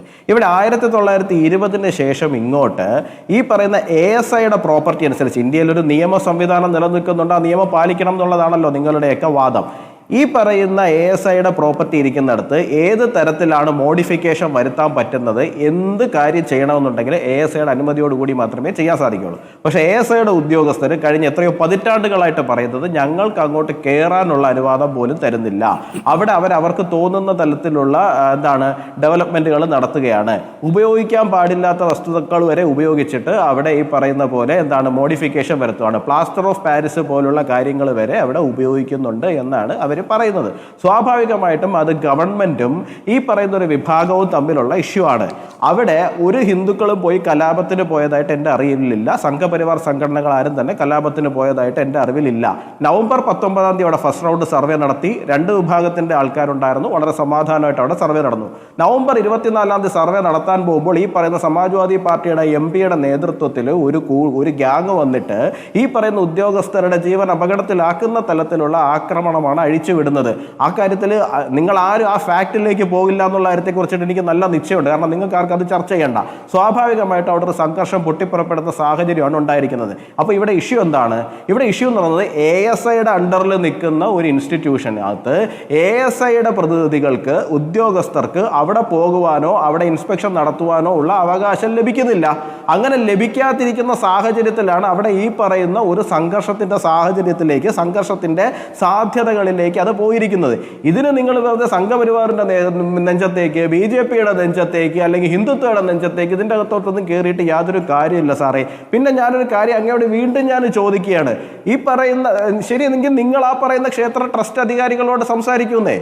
ഒരു ലീഗൽ വിഷയത്തിൽ 2 ഭാഗം തമ്മിൽ ഡിസ്പ്യൂട്ട് നടക്കുന്ന സമയത്ത് ആ ഡിസ്പ്യൂട്ടിൽ നിങ്ങൾ എങ്ങനെ ഏകപക്ഷീയമായിട്ട് കാര്യങ്ങൾ തീരുമാനിക്കുന്നത്? എന്തായാലും സാറിന് ഒരു കാര്യത്തിൽ സംശയമില്ല എന്നുള്ള കാര്യത്തിൽ എനിക്ക് വലിയ സന്തോഷമുണ്ട്. അത് മറ്റൊന്നുമല്ല, എല്ലാ പള്ളികളുടെ അടിയിൽ തപ്പിക്കഴിഞ്ഞു കഴിഞ്ഞാൽ പല പള്ളികളുടെ അടിയിൽ തപ്പിക്കഴിഞ്ഞാൽ ഉണ്ടാകും എന്നുള്ള കാര്യത്തിൽ നിങ്ങൾക്ക് ആർക്ക് സംശയമില്ല എന്നുള്ള കാര്യത്തിൽ വലിയ സന്തോഷമുണ്ട്.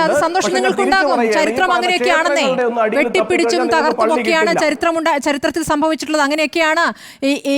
ഈ നിലയിലേക്ക് രാജ്യം എത്തിയിരിക്കുന്നത് അങ്ങനെയൊക്കെയാണ്. ഇവിടെ മുഗൾ സംസ്കാരം എന്നൊന്നില്ല എന്ന് പാഠപുസ്തകത്തിൽ നീക്കം ചെയ്താൽ ആ ചരിത്രം നീക്കം ചെയ്യപ്പെടില്ല. യുവരാജ് ഗോകുൽ, ഇവിടെ മുഗൾ ഭരണം ഉണ്ടായിരുന്നില്ല എന്ന് നിങ്ങൾ പാഠപുസ്തകത്തിൽ നിന്നും അതൊക്കെ നീക്കം ചെയ്താൽ അങ്ങനെ ഇല്ലാതാകുന്നില്ലല്ലോ ആ ചരിത്രം. അതിവിടെ ഉണ്ടായ ചരിത്രമാണല്ലോ, അതവിടെ നിൽക്കുകയാണല്ലോ. നമുക്ക് അഭിഭാഷകൻ ശ്രീ പ്രശാന്ത് പത്മനാഭനുണ്ട്, സുപ്രീം കോടതി അഭിഭാഷകൻ. നമുക്ക് നിയമപരമായ കാര്യങ്ങൾ താങ്കൾ എത്രത്തോളം സത്യാവസ്ഥയുണ്ട് നമുക്ക് ഗോകുൽ, ഒരു മിനിറ്റ്. ശ്രീ പ്രശാന്ത് പത്മനാഭൻ ASI നോട്ടിഫിക്കേഷനിൽ ഏറ്റെടുത്തതാണ് ഈ ദർഗയുള്ള സ്ഥലം, അതായത് ഈ പള്ളി നിൽക്കുന്ന സ്ഥലം, സംഭലിലെ സ്ഥലം എന്നുള്ളതാണ് പറയുന്നത്. അപ്പോൾ അവിടെ സർവേ നടത്താം, അവിടെ മറ്റു തരത്തിലുള്ള പരിശോധനകൾ നടത്താം. അതായത് ബാബ്രി മസ്ജിദ് വിധിയിൽ കൃത്യമായി 91 നിയമത്തെക്കുറിച്ച് കൃത്യമായി പറഞ്ഞു, ഇത് ബാബറി മസ്ജിദിന് മാത്രമുള്ളതാണ്, ഇനി അങ്ങോട്ട് ഇത് സംഭവിക്കരുത് എന്ന് പറഞ്ഞു വച്ചത് അത് ഇതിനോട് ചേർന്ന് പോകുന്നില്ല. ഇത് സർവേ മാത്രമല്ലേ എന്നതാണ് നിഷ്കളങ്കമായി അതിനെ സർവേ എന്നാണ് പറയുന്നത്. ആ സർവേ എല്ലായിടത്തും നടത്താമല്ലോ. അതാണല്ലോ നേരത്തെ ചന്ദ്രചൂഡും ഗ്യാൻവാബിയുടെ കാര്യത്തിൽ പറഞ്ഞിരിക്കുന്നത്. ചരിത്രം നോക്കുന്നതിൽ എന്താണ് തെറ്റ്? അതിൻ്റെ ചുവട് പിടിച്ചാണല്ലോ പല പള്ളികളിലെയും താഴെ ക്ഷേത്രമുണ്ടോ എന്ന പരിശോധനയ്ക്കുള്ള ആവശ്യങ്ങൾ ഉയരുന്നത്. ഒരേ ആളിൽ നിന്ന്, ഒരേ കുടുംബത്തിൽ നിന്നും 2 പള്ളികളുടെ കാര്യത്തിൽ ഹർജി വരികയാണ്. ഇതൊക്കെ നിഷ്കളങ്കമാണോ ശ്രീ പ്രശാന്ത് പത്മനാഭൻ? ഒരിക്കലും നിഷ്കളങ്കമല്ല. എന്തായിരുന്നു പള്ളിയുടെ അടിയിൽ അമ്പലം ഉണ്ടായിരുന്നു എന്നുള്ളത് ഒരു ചരിത്ര വിദ്യാർത്ഥിക്ക് അന്വേഷിക്കാം, അല്ലെങ്കിൽ ഒരു അക്കാഡമിക് ഡിബേറ്റിൽ അതിനെപ്പറ്റി പുസ്തകങ്ങളുണ്ട്, പല ഓഥേഴ്സും എഴുതിയിട്ടുണ്ട്. ഇതൊക്കെ ചരിത്രത്തിന്റെ ഭാഗമാണ്. പല ക്ഷേത്രങ്ങൾ തകർക്കപ്പെട്ടിട്ടുണ്ട്, അവിടെ പള്ളികൾ, ഉദാഹരണത്തിന് ഗ്യാൻവാബിയുടെ കാര്യത്തിൽ അയോധ്യ പോലെയല്ല, അതിൽ ഹിസ്റ്റോറിക്കൽ റെക്കോർഡുണ്ട്, അതിനൊരു കാരണമുണ്ട്. ഇത് നമ്മുടെ ചരിത്രത്തിന്റെ ഭാഗമാണ്. മുഗൾ രാജവംശമൊക്കെ മൗര്യ സാമ്രാജ്യം പോലെ, ഗുപ്ത സാമ്രാജ്യം പോലെ തന്നെ ഇന്ത്യ ഭരിച്ച ഒരു മുഗൾ രാജവംശം ഉണ്ടായിരുന്നു. ഇവിടെ വെളിയിൽ നിന്നുള്ള ഇൻവേഡേഴ്സ് ഉണ്ടായിട്ടുണ്ട്. ഇവിടെ പല ആരാധനാലയങ്ങൾക്കും മാറ്റം വന്നിട്ടുണ്ട്. അതൊരു ചരിത്ര സത്യമാണ്. ചരിത്ര അന്വേഷികൾക്ക് അത് അന്വേഷിക്കാം. പക്ഷെ കോടതി ഒരിക്കലും ചെയ്യേണ്ടത്, കോടതി നിയമം പാലിക്കാനും ഭരണഘടനയിലെ മൂല്യങ്ങൾ ഉയർത്തിപ്പിടിക്കാനും ഇരിക്കുന്ന ഭരണഘടനാ കോടതി ജസ്റ്റിസ് ചന്ദ്രചൂഡ് കൂടി മെമ്പറായിട്ടുള്ള അയോധ്യ വിധിയിൽ എഴുതിയത് പ്ലേസസ് ഓഫ് വർഷിപ്പ് ആക്ട് 91 പറയുന്നത് വളരെ പരിഭാവനമായിട്ടുള്ള ഒരു കാര്യമാണ്. അതിൽ പറയുന്നത് 1947 ഓഗസ്റ്റ് 15 ഏതായിരുന്നോ ആ ആരാധനാലയത്തിന്റെ സ്വഭാവം അത് അതേപടി തുടരണമെന്നാണ് പറയുന്നത്. അതിലൊരു എക്സെപ്ഷൻ കൊടുത്തത് അയോധ്യ ബാബറി മസ്ജിദ് കേസ് അതിന് മാത്രമാണ്. കാരണം ആ കേസ് ഉണ്ടായിരുന്നു.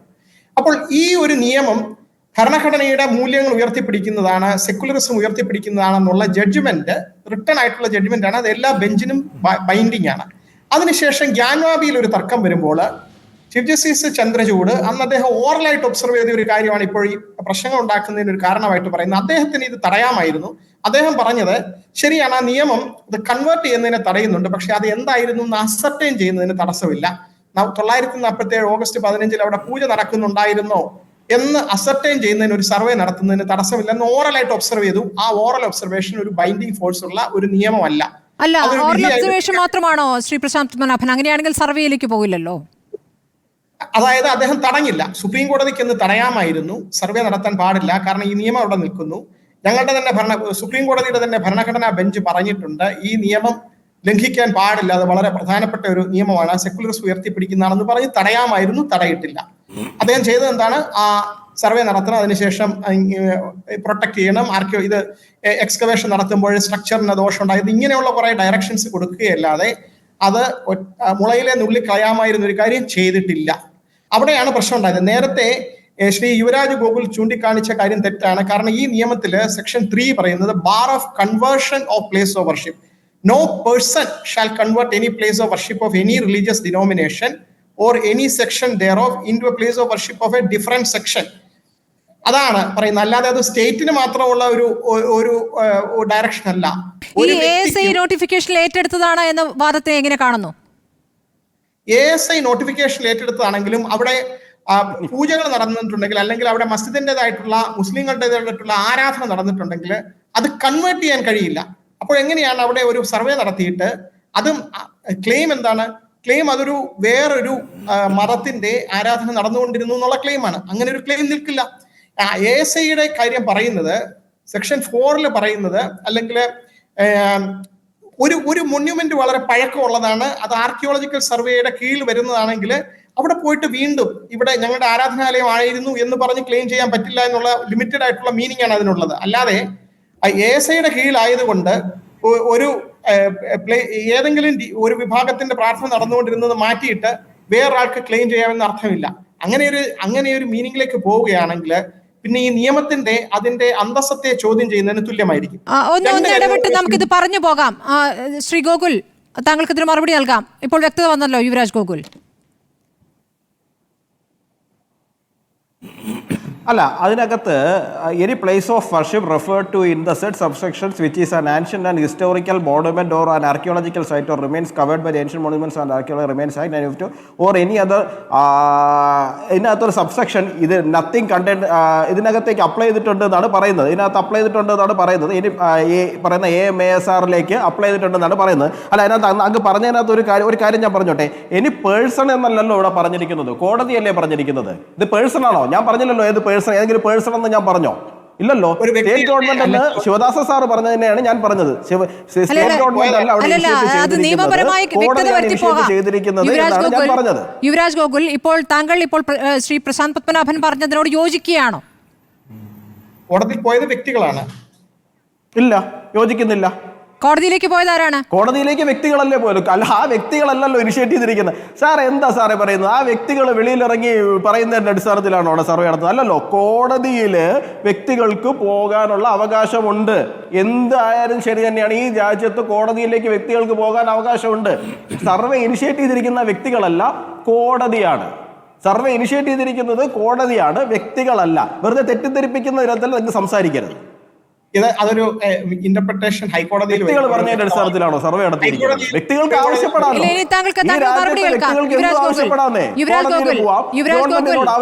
അങ്ങനെ ആവശ്യപ്പെടുന്നതിന് ശരി, ആവശ്യപ്പെട്ടത് അങ്ങനെ തന്നെയാണ്. അതിൽ വ്യക്തതയൊക്കെ ഉണ്ട്. ശ്രീ പ്രശാന്ത് പത്മനാഭൻ അതിന് മറുപടി പറഞ്ഞ് നമുക്ക് ഒരു ഇടവേളയിലേക്ക് പോകണം. ഇത് കോടതി വൺസ് ആൻഡ് ഫോർ ഓൾ സെറ്റിൽ ചെയ്യേണ്ട ഒരു ഇഷ്യൂ ആണ്. ഇപ്പോൾ തന്നെ ആരാധനാലയങ്ങളുടെ ഈ നിയമത്തെ പ്ലേസ് ഓഫ് വർഷിപ്പ് ആക്ടിന്റെ ഭരണഘടനാ സാധുത ചോദ്യം ചെയ്തുകൊണ്ട് അശ്വിനി കുമാർ ഉപാധ്യായ എന്ന് പറയുന്ന ആളൊരു പബ്ലിക് ഇൻട്രസ്റ്റ് ലിറ്റിഗേഷൻ ഫയൽ ചെയ്തിട്ടുണ്ട്. ആ കേസ് ഇന്നലെ വരേണ്ടതായിരുന്നു. കോടതി അത് ദൗർഭാഗ്യവശാൽ സുപ്രീം കോടതിയിൽ അത് ലിസ്റ്റ് ചെയ്ത് വന്നില്ല. ഇന്ന് വരേണ്ടതായിരുന്നു, വന്നില്ല. അപ്പം അത് ഡിലീറ്റ് ചെയ്യപ്പെട്ടു.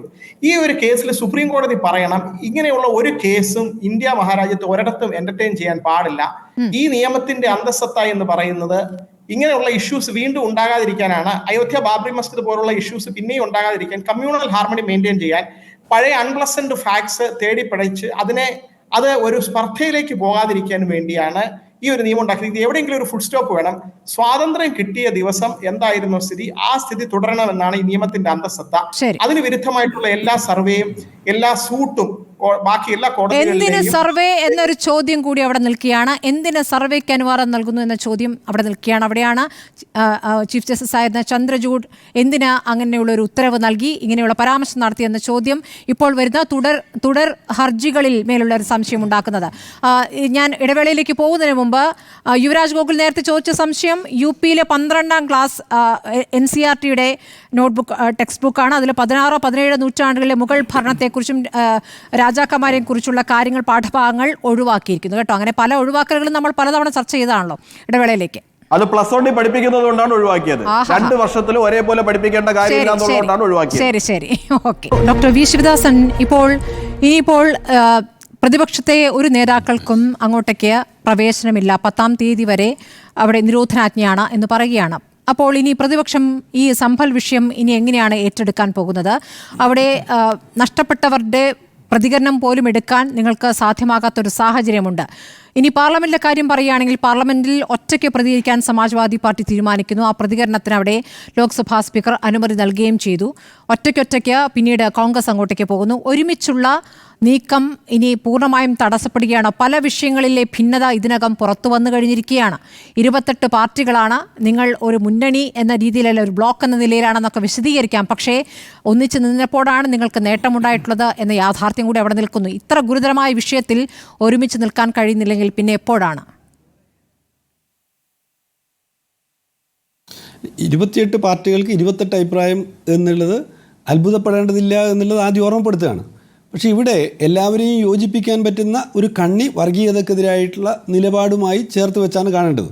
പാർലമെൻറ്റിനകത്ത് ഐക്യം രൂപപ്പെടുത്തുന്നതിന് വേണ്ടിയുള്ള നല്ല ശ്രമം ഞങ്ങൾ നടത്തും. എല്ലാ പാർട്ടികളെയും കൂട്ടിയോജിപ്പിച്ചുകൊണ്ട് RSS BJP വർഗീയതക്കെതിരായി അണിനിരത്തണം.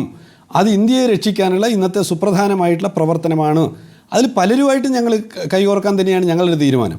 ഞങ്ങൾക്ക് പല രാഷ്ട്രീയ വിയോജിപ്പുള്ളവരുണ്ടാവും, ഐക്യപ്പെടാൻ ഇന്നലകളിൽ മടിച്ചു നിന്നിട്ടുള്ള ആളുകളുണ്ട്. അവരോടൊക്കെ ഞങ്ങൾ കൈകോർത്ത് പിടിച്ചുകൊണ്ട് തന്നെ പോകും. കാരണം നമ്മൾ പലപ്പോഴും പറയുന്നത് പോലെ, വീട് കത്തുന്ന വേളയിൽ വെള്ളമൊഴിക്കാൻ, അത് തീ അണക്കാൻ വരുന്നവരുടെ കൂട്ടത്തിൽ കുളിച്ചവരുണ്ടോ, കുളിക്കാത്തവരുണ്ടോ, പൊട്ടു തൊട്ടവരുണ്ടോ, പൊട്ടു തൊടാത്തവരുണ്ടോ എന്നൊന്നും നോക്കേണ്ട കാര്യമില്ല എന്ന നിലയിൽ ഞങ്ങൾ എല്ലാ രാഷ്ട്രീയ പാർട്ടികളെയും ചേർത്ത് നിർത്തുക എന്നുള്ള പരിപാടിയാണ് ഞങ്ങൾ മുന്നോട്ട് വെക്കുന്നത്. അതിനുവേണ്ടി കോൺഗ്രസുമായി, സമാജ്വാദി പാർട്ടിയുമായി, മറ്റ് DMK തുടങ്ങിയ എല്ലാ പാർട്ടികളുമായിട്ടുള്ള ചർച്ചകൾ, ഇടപെടലുകൾ ഞങ്ങൾ നടത്തും.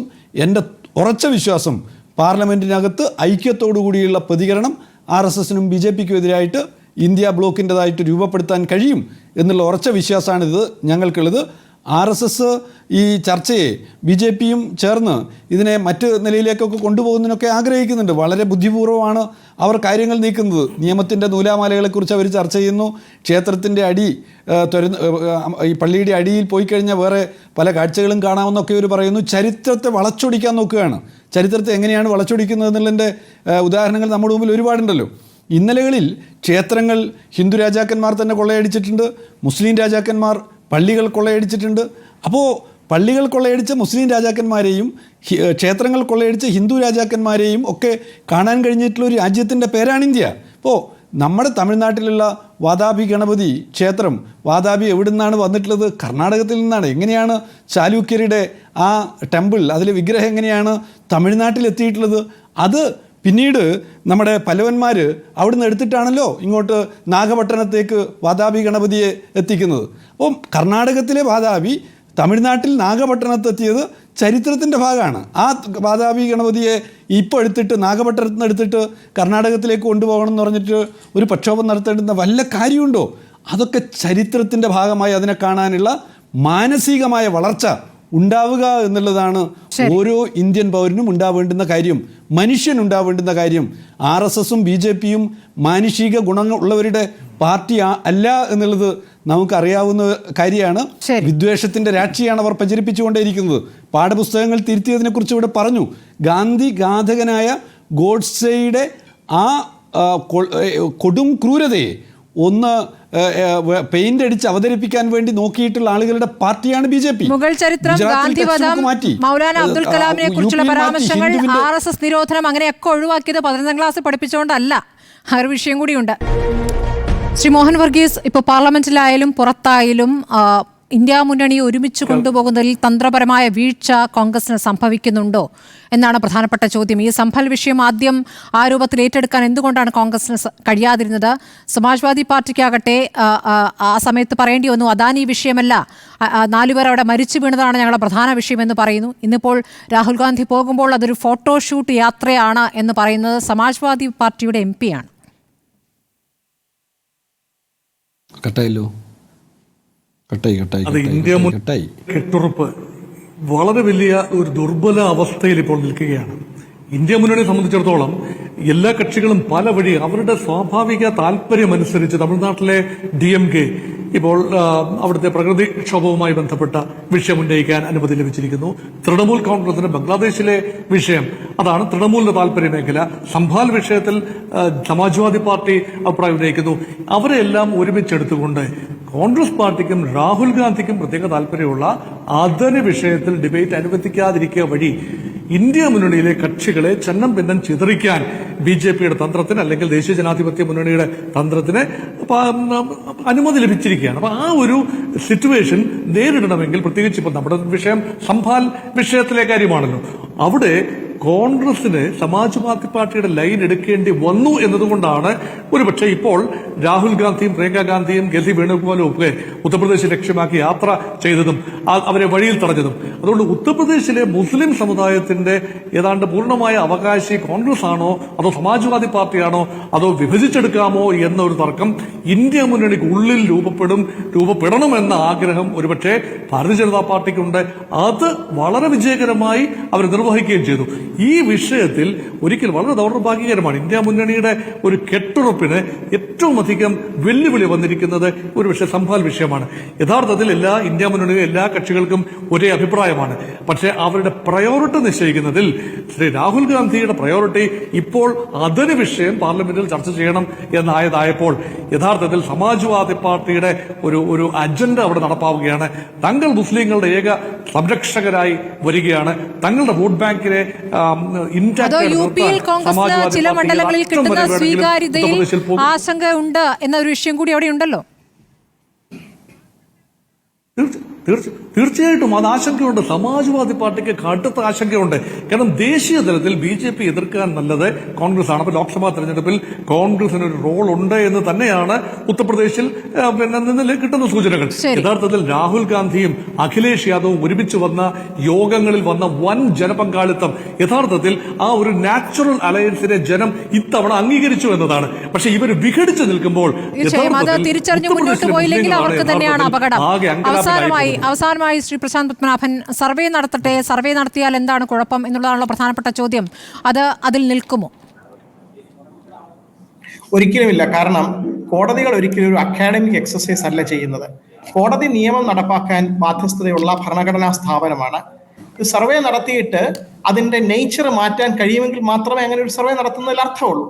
അല്ലെങ്കിൽ ഒരു നിയമത്തിൽ വളരെ ശക്തമായിട്ട് പറയുകയാണ് അതിന്റെ പ്ലേസ് ഓഫ് വർഷിപ്പിന്റെ നേച്ചർ മാറ്റാൻ കഴിയില്ല എന്ന് പറയുമ്പോൾ ആ നിയമം ഭരണഘടനാ സാധ്യതയുള്ളതാണെന്നും അത് ഭരണഘടനയുടെ സെക്കുലറിസം ഉയർത്തിപ്പിടിക്കാനും ബാധ്യതയുള്ള നിയമമാണെന്ന് സുപ്രീം കോടതി തന്നെ പറയുമ്പോൾ പിന്നീട് ആ സർവേ നടത്തുന്ന ഒരു അക്കാഡമിക് എക്സസൈസ് മാത്രമാണ്. കോടതികൾ ഒരിക്കലും അതിലേക്കല്ല പോകേണ്ടത്. പിന്നെ ഈ മൈനോറിറ്റികളെ പ്രൊട്ടക്ട് ചെയ്യുന്നതിന് മൈനോറിറ്റി അപ്പീസ്മെന്റ് എന്നുള്ള വാക്ക് ഉപയോഗിക്കുന്നവർ ഡോക്ടർ അംബേദ്കർ പറഞ്ഞ വാക്കുകളാണ് എപ്പോഴും ഓർത്തിരിക്കേണ്ടത്. മൈനോറിറ്റി എന്ന് പറയുന്നത് വളരെ വലിയൊരു ഫോഴ്സാണ്. അതിനെ ഒരിക്കലും പ്രകോപിതരാക്കാൻ പാടില്ല. ഒരു രാജ്യത്തെ മൈനോറിറ്റി പ്രകോപിതരായി കഴിഞ്ഞാൽ ആ രാജ്യം നടത്തിക്കൊണ്ടു പോകാൻ ബുദ്ധിമുട്ടാണ്. യൂറോപ്പിലെ സംഭവങ്ങൾ ഇതിന് ഉദാഹരണമാണ്. ഇന്ത്യയില് മൈനോറിറ്റിയെ പ്രൊട്ടക്ട് ചെയ്യേണ്ടത് മജോറിറ്റിയുടെ ബാധ്യതയാണെന്നാണ് കോൺസ്റ്റിറ്റ്യൂന്റ് അസംബ്ലി ഡിബേറ്റ്സിൽ അദ്ദേഹം പറഞ്ഞത്. മൈനോറിറ്റി റിലീജിയസ് ആണ്, ലിംഗ്വിസ്റ്റിക് മൈനോറിറ്റി ആണ്. ഓരോ സ്റ്റേറ്റിലും നമ്മൾ മൈനോറിറ്റിയാണ്. മലയാളികൾ നോർത്ത് ഇന്ത്യയിൽ വന്നു കഴിഞ്ഞാൽ ലിംഗ്വിസ്റ്റിക് മൈനോറിറ്റി എന്നുള്ള ഒരു പ്രത്യേക അവകാശമുണ്ട്. എഡ്യൂക്കേഷൻ ഇൻസ്റ്റിറ്റ്യൂഷൻ തുടങ്ങാനുള്ള അവകാശം. ശരി, ഭരണഘടന ഉയർത്തിയാണ് രാഹുൽ ഗാന്ധിയും സംഘം അവിടെ നിന്ന് മടങ്ങുകയും ചെയ്തിരിക്കുന്നത്. നമ്മുടെ സമയക്കുറവുകൊണ്ടാണ്. വളരെ നന്ദി ചർച്ചയിൽ പങ്കെടുത്ത ഡോക്ടർ വി ശിവദാസൻ, യുവരാജ് ഗോകുൽ, പ്രശാന്ത് പത്മനാഭൻ, ശ്രീ മോഹൻ വർഗീസ്.